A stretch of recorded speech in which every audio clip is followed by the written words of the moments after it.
Bapak, Ibu, dan saudara-saudara yang kekasih dalam Tuhan, terpuji Tuhan atas kehidupan yang boleh kita alami dan kita rasakan di hari ini. Kita boleh menikmati kehidupan kita di akhir pekan, semua karena anugerah Tuhan bagi kita.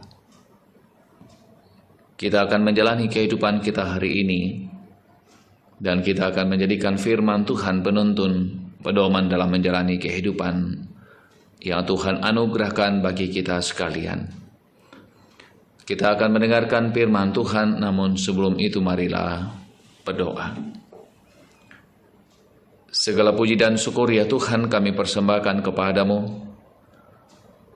atas kehidupan yang boleh kami alami dan kami rasakan yang Tuhan anugerahkan bagi kami. Kami ada karena Engkau mengasihi kami. Kami boleh menikmati kehidupan ini karena anugerah-Mu. Kami akan mendengarkan kebenaran firman-Mu.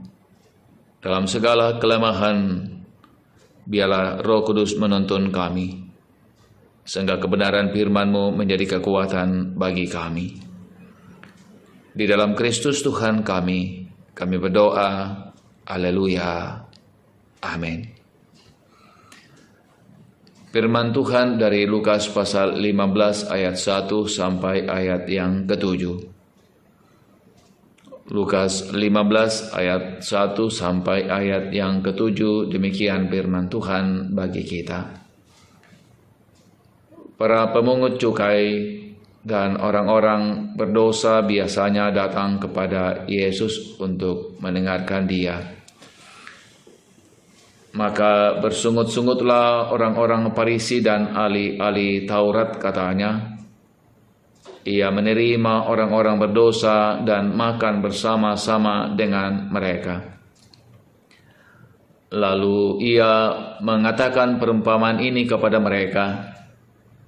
Siapakah di antara kamu yang mempunyai 100 ekor domba, dan jikalau ia kehilangan seekor di antaranya, tidak meninggalkan yang 99 ekor di padang gurun, dan pergi mencari yang sesat itu sampai ia menemukannya.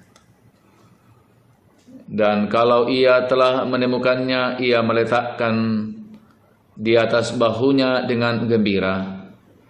Dan setibanya di rumah ia memanggil sahabat-sahabat dan tetangga-tetangganya, serta berkata kepada mereka, bersukacitalah bersama-sama dengan aku, sebab dombaku yang hilang itu telah kutemukan. Aku berkata kepadamu, demikian juga akan ada sukacita di sorga karena satu orang berdosa yang bertobat, lebih daripada sukacita karena 99 orang benar yang tidak memerlukan pertobatan. Demikian kebenaran firman Tuhan bagi kita sekalian. Amin. Saudara-saudara yang kekasih dalam Tuhan, jika seandainya ada orang yang dianggap berdosa,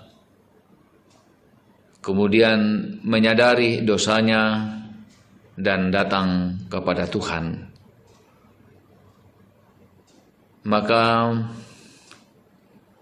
hal yang pasti wajar terjadi adalah bahwa orang-orang yang merasa benar, yang dekat dengan Tuhan, akan menyambutnya dengan penuh sukacita.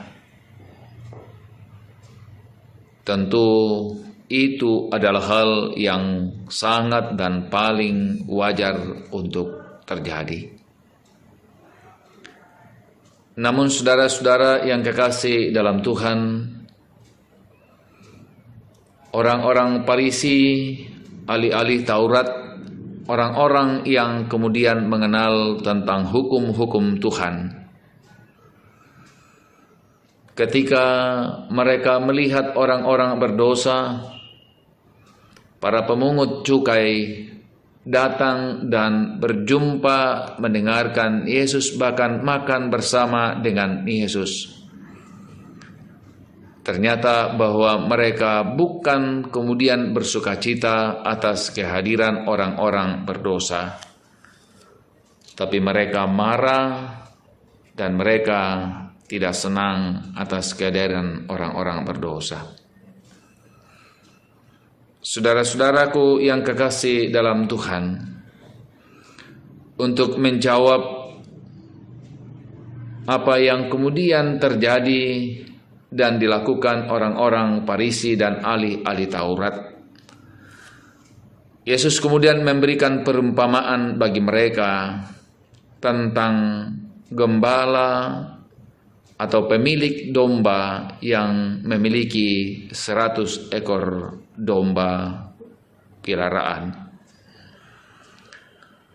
Ketika satu hilang, maka sebagai gembala yang baik dan pemilik domba yang baik, akan terjadi kegelisahan karena hilangnya satu domba dari kumpulan domba-domba yang dimiliki.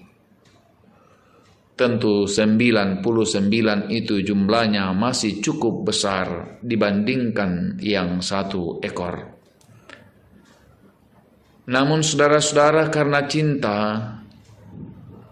kepada saya ekor domba itu, maka sang gembala yang baik, sang pemilik domba yang baik, tentu akan mencari dan berusaha untuk kemudian menemukan yang seekor. Dan ketika ditemukan yang seekor yang hilang itu, maka tentulah sang gembala atau sang pemilik domba akan menikmati dan merasakan sukacita yang besar. Manusia adalah ciptaan Tuhan yang paling mulia. Ia diciptakan segambar dan serupa dengan Allah, milik kepunyaan Allah. Ketika ada manusia yang jatuh, yang berdosa, Tuhan sesungguhnya merindukan agar yang berdosa itu kembali kepada Allah. Itulah sebabnya sesungguhnya saudara-saudara, inti dari kehadiran Yesus dan kedatangan Yesus ke dalam dunia adalah mencari yang sesat, mencari yang berdosa, agar kembali kepada sang pemilik, yaitu Tuhan Allah. Dan karena itu saudara-saudaraku yang kekasih dalam Tuhan, tentu kita bersukacita ketika ada orang yang berdosa, yang tidak mengenal Tuhan, kemudian datang kepada Tuhan, sehingga ia menjadi milik kepunyaan Tuhan. Tuhan memberkati kita sekalian dan tetap menjaga kehidupan kita sebagai kawanan domba gembalaan Tuhan. Amin. Mari berdoa. Segala puji dan syukur ya Tuhan kami persembahkan kepadamu atas segala kasih dan segala cintamu yang boleh kami alami dan kami rasakan dalam hidup ini. Engkau Allah, Tuhan pemilik kehidupan kami. Engkau setia dan mencintai kehidupan ini. Ke dalam tangan kuasa-Mu Tuhan kami serahkan kehidupan kami. Biarlah Tuhan topang dan tolong kami menjalani kehidupan ini. Dalam segala hal yang kami hadapi, yakinkan kami bahwa Tuhan tidak pernah meninggalkan kehidupan kami. Kami berdoa ya Tuhan bagi kehidupan kami semua yang dalam kelemahan tubuh karena berbagai penyakit yang kami alami. Kuat kuasa Tuhan menopang kami dan memberikan kekuatan bagi kami sehingga kami tidak pernah lemah saat kami menghadapi pergumulan, termasuk ketika kami menghadapi berbagai penyakit. Tuhan tolong dan pegang tangan kami. sehingga kami tidak pernah kemudian kalah saat menghadapi berbagai pergumulan hidup. Yakinkan kami Tuhan bahwa Engkau mengasihi kami. Kuasa dan cinta-Mu jauh melebihi dari segala pergumulan hidup yang kami hadapi. Terima kasih Bapa di sorga. Ini doa kami, ini permohonan kami. Di dalam Kristus Tuhan kami berdoa. Haleluya, haleluya. Amin.